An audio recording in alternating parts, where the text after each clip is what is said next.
का दूसरा अध्याय। संस्कृत पढ़ चुके हैं आप लोग, हिंदी में सुनिए। संजय बोले, इस प्रकार से करुणा से व्याक्त और आंसुओं से पूर्ण तथा व्याकुल नेत्रों वाले शोकायुक्त उस अर्जुन के प्रति भगवान मधुसूदन यह वचन बोले। भगवान बोले कि हे अर्जुन तू आज समय तुझे मोह हेतु प्राप्त, न किस हेतु यह मोह प्राप्त हुआ है, क्योंकि न तो यह श्रेष्ठ पुरुषों को आश्रित है, न स्वर्ग को देने वाला है, न कीर्ति को करने वाला है। इसलिए हे अर्जुन, नपुंसकताओं को मत प्राप्त हो, तुझे यह उचित नहीं जान पड़ती है। हे परम तप हृदय के तुच्छ दुर्बलताओं को त्याग कर तू युद्ध के लिए खड़ा हो जा। अर्जुन बोले, हे मधुसूदन, मैं रणभूमि में किस प्रकार से बाणों सहित भीष्म पितामह और द्रोणाचार्य के विरुद्ध लड़ूंगा, क्योंकि हे अरिसूदन, ये दोनों पूजनीय हैं। अतः मैं कैसे ही लड़ूं, ये दोनों पूजनीय हैं। इसे हे महानुभाव, गुरुजनों को न मारकर मैं इस लोक पे भिक्षा का अन्न भी खाना कल्याणकारक नहीं समझता हूँ, क्योंकि गुरुजनों को मारकर भी इस लोक में रुधिर से सने हुए अर्थात काम रूप को भोगना होगा। कथन कि गुरुजनों को परदादाओं को मारने का मतलब कि मतलब रक्त से खून से सना हुआ आटा खाना, मतलब भोग को मैं भोगूंगा। हम यह भी नहीं जानते कि हमारे लिए युद्ध करना और न करना, इन दोनों में से कौन श्रेष्ठ है। अथवा यह भी नहीं जानता कि उन्हें हम जीतेंगे, हमको वे जीतेंगे, और जिनको मार कर हम जीना भी नहीं चाहते हैं, वे ही हमारे आत्मी धृतराष्ट्र के पुत्र मुकाबले में खड़े हैं। मतलब जिसको मारना ही नहीं चाहते तुम्हारे क्या, लेकिन वही लोग मुकाबले में खड़े हैं। अब ये भी मैं नहीं जान रहा हूँ कि ये लोग मुझे जीतेंगे कि हम इनको जीतेंगे, ये हमको मार डालेंगे कि हम इनको मार डालेंगे, ये कुछ भी हमको पता नहीं है, फिर भी मुकाबले में खड़े हैं। इसलिए हे कायरता रूप दोष से उपहत हुआ स्वभाव वाला तथा धर्म के विषय में मोहित हुआ, मैं आपसे पूछता हूँ कि जो साधन निश्चय कल्याणकारक है मेरे लिए कहिए, क्योंकि मैं आपका शिष्य हूँ, इसलिए आपके शरण हूँ, मुझको शिक्षा दीजिए। कथन की जो कल्याणकारक रास्ता हो भगवान मुझे वही बताइए, क्योंकि भूमि में निष्कंठ धन्य धान्य राज्य और देवताओं को स्वामी पर प्राप्त होने पर भी उस उपभोग को नहीं देखता हूँ जो इंद्रियों को सुखाने वाले शोक को दूर कर सके। कथन कि धरती पर बहुत धन्य धान्य है, हम देवता बना देवे तब भी जो इस में दुख प्राप्त हो गल इन्हें सब देख के उसे दुख मर दूर न हो। संजय बोले, हे राजन, इंद्री को जीतने वाले अर्जुन अंतर्यामी श्री कृष्ण महाराज के प्रति इस प्रकार कहकर फिर श्री कृष्ण गोविंद युद्ध नहीं करूंगा स्पष्ट करके चुप हो गए। मैं युद्ध नहीं करूंगा ऐसा कह करके अर्जुन चुप हो गए। हे भरतवंशी धृतराज अर्जुन, अंतर्यामी श्री कृष्ण महाराज दोनों सेनाओं के बीच में शोक करते हुए अर्जुन को हंसते हुए वचन बोले। भगवान बोले, हे अर्जुन, तू न शोक करने योग्य मनुष्य के लिए शोक करता है, पंडितों जैसे वचनों को कहता है, परंतु जिनके प्राण चले गए हैं, जिनके प्राण नहीं गए हैं, उनके लिए पंडित जन शोक नहीं करते। जो सत्य पंडित होते हैं सच में वो शोक नहीं करते, और सच में ही शोक नहीं करते। न तो ऐसा ही है कि इस जन्म में किसी काल में न तो था। भगवान कह रहे हैं, अर्जुन से कह रहे हैं कि पंडित जन शोक नहीं करते हैं। कथन ये भी तो नहीं है, ऐसा तो नहीं है कि मैं किसी काल में नहीं था, किसी समय में नहीं था, या तू नहीं था, मतलब अथवा तू नहीं था, या राजा लोग नहीं थे ऐसा। इस आगे क्या ऐसा भी नहीं है कि आगे ये लोग नहीं रहेंगे, यही लोग रहेंगे।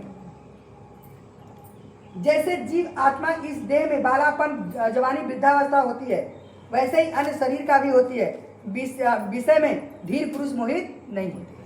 बच्चा पैदा होता है फिर बढ़ता है, धीरे धीरे बड़ा हो जाता है। तो कह रहे कि जैसे शरीर का परिवर्तन सब कुछ यहाँ परिवर्तनशील होता रहता है, कहा ठीक उसी तरह सब कुछ यहाँ तो इसमें जो धीर पुरुष है इसमें मोहित नहीं होती है।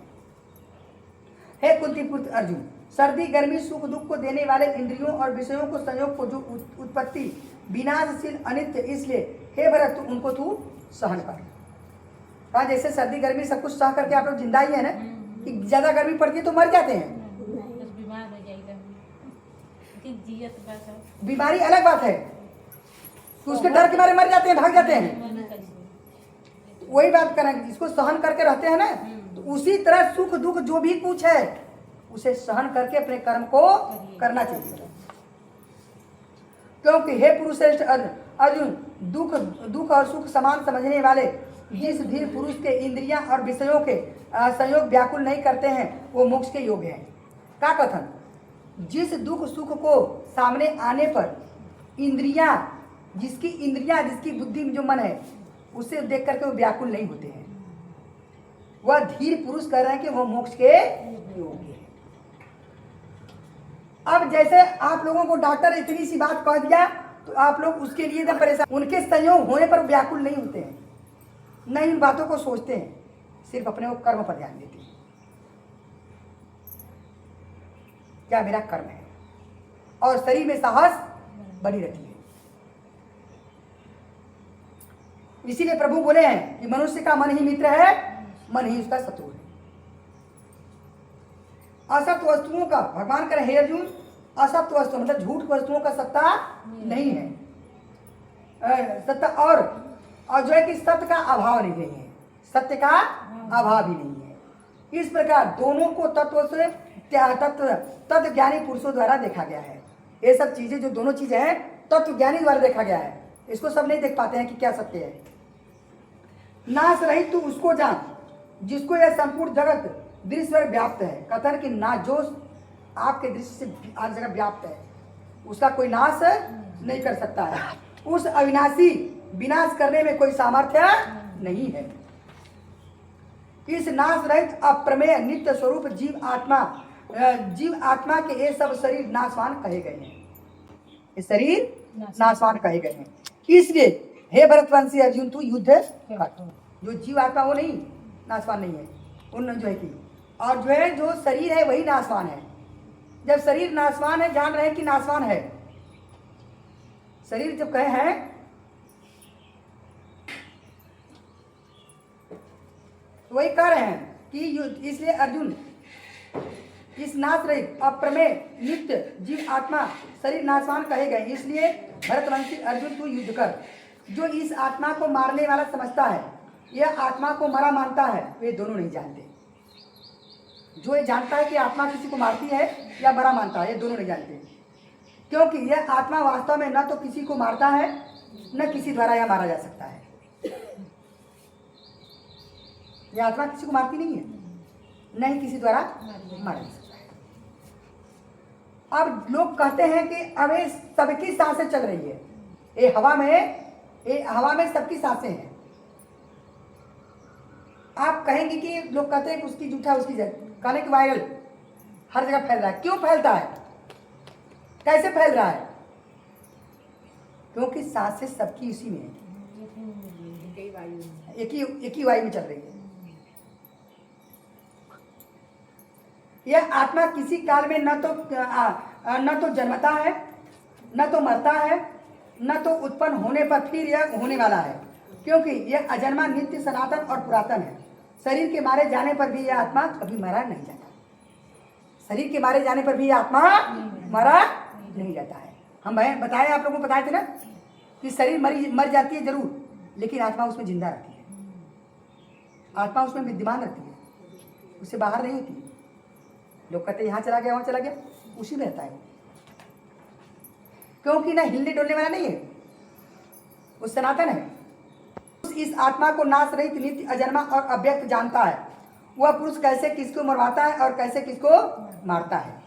जैसे मनुष्य पुराने वस्त्र को त्याग कर दूसरे नए वस्त्र को धारण करता है, वैसे जीवात्मा पुराने शरीर को त्याग कर नए शरीर को धारण करती है। इस आत्मा को शस्त्र नहीं काट सकते, इस आत्मा को शस्त्र नहीं काट सकते। आग जला नहीं सकती है और जल इसे गीला नहीं कर सकता, वायु इसे सुखा नहीं सकती, क्योंकि कोई चीज इसे स्पर्श कर ही नहीं सकता। आत्मा को यह बोध रूप है, यह सर्वत्र है, यह आत्मा सर्वत्र है। इसे बोध करेंगी तो आपको महसूस होगा। जैसे अग्नि जलती है, बार बार आप लोगों को समझाते हैं, अग्नि जलती है दूर पर, लेकिन आँच आपको दूर पर लगती है ना, आपको लगता है बीच में गैप है, बीच में दिखती है अग्नि। जो आँच लगती, जो तेज लगता है आप लोगों को, वो दिखती है? नहीं दिखती है ना। ऐसे हाथ करेंगे तो आपके हाथ में लगता है? नहीं लगता है ना। आँच लगेगा, लेकिन वो आपके हाथ में पकड़ाता है, उसे कोई चीज स्पर्श कर पाती है? तो वही है, भगवान कहे कि तेरे शरीर के अंदर मैं आत्मा हूं, ठीक, और अग्नि में मैं तेज हूं। तो दोनों एक ही चीज है। तो शरीर में आत्मा है, अग्नि में तेज है, तो दोनों जलने का कोई प्रश्न ही नहीं उठता कि चिता पर लोग कहेंगे कि आप गए तो आत्मा जल जाएगी। अरे जब दोनों एक ही है तो जलने का, जलाता तेज ही है, तो प्रश्न ही नहीं उठता कि जला दे। यह आत्मा अव्यक्त है, भगवान कह रहे हैं, क्योंकि यह आत्मा अछेद्य है। यह आत्मा अछेद्य से छेदा नहीं जा सकता। यह आत्मा अदा है, इसे जो है कि गीला नहीं, जला नहीं जा सकता। और यह अक्लेद्य है, इसे गीला नहीं किया जा सकता। निसंदेह अशोच से सुखाया नहीं जा सकता। यह आत्मा नित्य, सर्वव्यापी, अचल, स्थिर रहने वाला सनातन है। बताया ना इससे पहले आपको बताया कि यह स्थिर रहने वाला सनातन है। यह हिलता डुलता नहीं है, यह स्थिर है। यह आत्मा अव्यक्त है, यह व्यक्त करने योग्य भी नहीं है। यह आत्मा अचित्य है, यह आत्मा विकार रहित है, इसमें कोई विकार उत्पन्न नहीं होता है। आप लोगों के अंदर विकार उत्पन्न होता है, हाई लीला हाउ लीला, इस आत्मा के अंदर कोई विकार उत्पन्न नहीं होता है। इसलिए जब आत्मा रूप, जब कहना कि आत्मा ही परमात्मा है, जब मनुष्य, कोई भी मनुष्य आत्मा रूपी परमात्मा में बदल जाता है, उसके अंदर कोई विकार उत्पन्न नहीं होता है। विकार मतलब सांसारिक चीज का कोई मतलब से नहीं रह जाता है, हो जाता। इससे हे अर्जुन, इस आत्मा को उपर्युक्त प्रकार से जाकर तू शोक करने योग्य नहीं है, शोक करने योग्य नहीं है, अर्थात तुझे शोक करना उचित नहीं है। किंतु यदि तू इस आत्मा को सदा जन्मने और मरने वाला मानता है तो भी हे महाभाव, तू इस प्रकार शोक करने योग्य नहीं है। कथन, अगर तुझे भी जानना है कि ये आत्मा मरने और जन्मने वाला है तो भी शोक करने योग्य नहीं है। क्यों? क्योंकि अगर जन्मे हुए का मृत्यु निश्चित है और मरे हुए का जन्म निश्चित है, तो फिर शोक करने का क्या बात है? क्योंकि इस मान्यता के अनुसार जन्मे के हुए के मृत्यु निश्चित है और मरे हुए का जन्म निश्चित है। इस प्रकार से बिना उपाय वाले विषय को तो सुख करने योग्य नहीं है। ये बिना उपाय का कार्य है, इसमें कोई उपाय नहीं है। जन्मना और मरना अनंत के अनुसार। हे अर्जुन, संपूर्ण प्राणी जन्म से पहले प्रकट थे, मरने के बाद भी प्रकट हो जाने वाले हैं, केवल बीच में ही प्रकट है। ऐसे स्थिति में शोक करना क्या? कोई एक महापुरुष भी इस आत्मा को आश्चर्य की भांति देखता है, वैसे ही दूसरा कोई महापुरुष इसे आश्चर्य की भांति वर्णन करता है। दूसरा कोई आश्चर्य की भांति सुनता है, दूसरा कोई तो सुनकर जानकर विशेष से जान नहीं पाता है। आत्मा के बारे में भगवान कह रहे हैं कि आत्मा के बारे में अर्जुन कह रहे हैं कि अर्जुन से कि अर्जुन, कोई ऐसा ही है जो कि आश्चर्य की भांति से देखता है, आश्चर्य की भांति सुनता है, आश्चर्य की भांति वर्णन करता है, कोई तो सुनकर जानकर इसे नहीं जान पाता है। क्योंकि इनका वर्णन, आत्मा का वर्णन ही आश्चर्य है, किसी को समझ में नहीं जाएगा। हे अर्जुन, जो लोग आप कहते हैं भूत प्रेत, जो कहती है आप लोग, भूत प्रेत कोई है नहीं है, आप लोगों का कर्म है। जैसा कर्म कमाई करेंगी वैसे आपके पीछे आपका आएगा। हे अर्जुन, ये आत्मा सबके शरीर में सदा ही अबद्ध है, इस कारण से प्राणियों के लिए शोक करने योग्य नहीं है। इसे आत्मा को कोई बाध नहीं सकता है, अबद्ध है। हे पार्थ, अपने आप प्राप्त हुए कथन तथा अपने धर्म को देखकर भी तुझे भय करने योग्य नहीं है। अर्जुन, भय नहीं करना चाहिए था, क्योंकि क्षत्रिय के लिए धर्म युद्ध से बढ़कर दूसरा कोई कल्याणकारक मार्ग नहीं है। हे पार्थ, अपने आप प्राप्त हुए सुख के स्वर्ग के द्वार को इस प्रकार युद्ध को भाग्य वाले क्षत्रिय लोग प्राप्त करते हैं। किंतु यदि तू इस धर्म युद्ध को नहीं करेगा तो भी स्वधर्म को, कीर्ति को खोकर पापों को प्राप्त होगा। कथन, अगर तू नहीं करेगा तो कीर्ति को खोकर पापों को प्राप्त होगा। ठीक उसी तरह अगर आप लोग यहाँ कर रही नहीं करेंगी, जो अगले जन्म का आप लोगों का बना है नहीं करेंगी तो पाप को ही प्राप्त होंगी। जो बनाने को, अपने औलाद को बनाने की कोशिश कर रही है वो बिगड़ेगा, बनेगा नहीं, वो बिगड़ेगा। क्योंकि यदि तू धर्म युद्ध से नहीं करेगा तो स्वधर्म को, कीर्ति को खोकर तू पापों को प्राप्त हो जाएगा तथा सब लोग तेरी बहुत काल तक रहने वाले अपकीर्ति कथन करेंगे। मानवीय पुरुष के लिए अपकीर्ति मरण से बेहतर है। अर्जुन से करेंगे तू युद्ध नहीं करेगा तो लोग जो तेरा सम्मान कर रहे हैं ना, सब अपशब्द बोलेंगे। तो सम्मानित मनुष्य के लिए अगर कोई अपकीर्ति वाली बात आ गई तो मरण से बढ़ गया। और जिनकी दृष्टि में तू पहले बहुत सम्मानित होकर के लौटाओं को प्राप्त होगा और महारथी लोग तुझे भय के कारण युद्ध से हटाओगा मानेंगे। तेरे बैरी लोग तेरे सामर्थ्य की निंदा करते हुए तुझे बहुत से कहने योग्य वचन भी कहेंगे, उसे अधिक दुख क्या होगा। कथन जो बहुत सी बात न कहने योग्य होंगे वो भी बात लोग तुझे तो कहेंगे, तो उससे बढ़ के दुख क्या होगा। या तू युद्ध में मारा जाकर के स्वर्ग को प्राप्त होगा, अथवा संग्राम में जीत कर पृथ्वी को राज्य भोगेगा। इस कारण से हे अर्जुन तू युद्ध के लिए निश्चय करके खड़ा हुआ। कहते इसलिए तू युद्ध के लिए खड़ा हुआ। तो ठीक उसी तरह आप लोग अपने युद्ध के लिए खड़ा हो जाइए। यह युद्ध है जो यहाँ पर आप लोग धर्म युद्ध, जो भागवत गीता है समझ, ये भक्ति जो करे ये धर्म युद्ध है, आपके जीवन के धर्म युद्ध है। कभी कभी आप लोग सुने होंगे किसी के घर में कोई खानदान में कोई जाकर के साधु हो गया, पुजारी हो गया, तो देखेंगे कि उसके खानदान में कुछ बढ़ोतरी होती है तो लोग कहते हैं अरे भैया उनके घर के पुजारी बने, इसलिए ऐसा हो रहा है। तो भगवान कह रहे अर्जुन, जब जय पराजय लाभ हानि सुख दुख समान समझकर उसके बाद तू युद्ध के लिए तैयार हो जा। इस प्रकार से युद्ध करने से तू पापों को प्राप्त नहीं है। मतलब लाभ हानि छोड़ते, तो ठीक उसी तरह से लाभ हानि छोड़ते अपने कर्तव्य का ध्यान रखें। बार बार आप लोग भगवत गीता सुनती है, लेकिन इस बात को गठिया लीजिए, इस बार गाढ़ बात लीजिए कि हम लोगों को लाभ हानि छोड़ करके अपने कर्तव्य का पालन करना है। हे पार्थ, यदि यह बुद्धि तेरे लिए ज्ञान योग के विषय में कही गई, अब तू मुझको कर्म योग के विषय में तू सुन। जिस बुद्धि युक्त हुआ तू कर्मों को बंधन से भली भांति त्याग देगा, यानी सर्वथा नष्ट कर डालेगा। भगवान का ज्ञान के बारे में, अब तू कर्म के बारे में सुनिए। इस कर्म योग में आरंभ का अर्थात बीज का नाश नहीं होता है। कथन जो कर्म है उसका बीज का नाश नहीं होता, उल्टा फल रूप दोष भी नहीं होता है, बल्कि इस कर्म योग रूप कर्म धर्म का थोड़ा सा विसाधन जन्म मृत्यु को महान भय से रक्षा करता है। कथन अगर थोड़ा सा भी साधन मनुष्य कर ले कर्म योग का, तो महान पाप से रक्षा करता है मनुष्य का। हे अर्जुन, इस कर्म योग में निश्चय आत्मिक बुद्धि एक ही होती है, किंतु अस्थिर विचार वाले विवेकहीन सकाम भक्त मनुष्यों की बुद्धियां निश्चय बहुत भेदों वाली होती है, अनंत होती है। कथन की हे अर्जुन, इस कर्म योग में निश्चय आत्मिक बुद्धि एक ही होती है। कर्म योग में निश्चय आत्मिक बुद्धि एक ही होती है। क्या? जिस कर्म में हम पैर बढ़ाए बस। कथन जिसकी बुद्धि स्थिर नहीं है उसके अनेक भेदों वाली है, तो बहुत सी बातें विचार करेगा वो।